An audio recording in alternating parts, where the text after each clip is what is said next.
brightness darker, and then click on settings, add, and then copy canvas.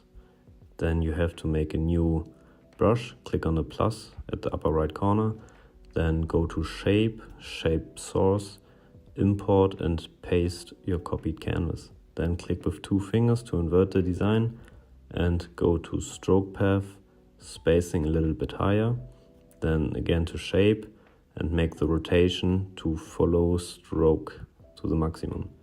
Perfect.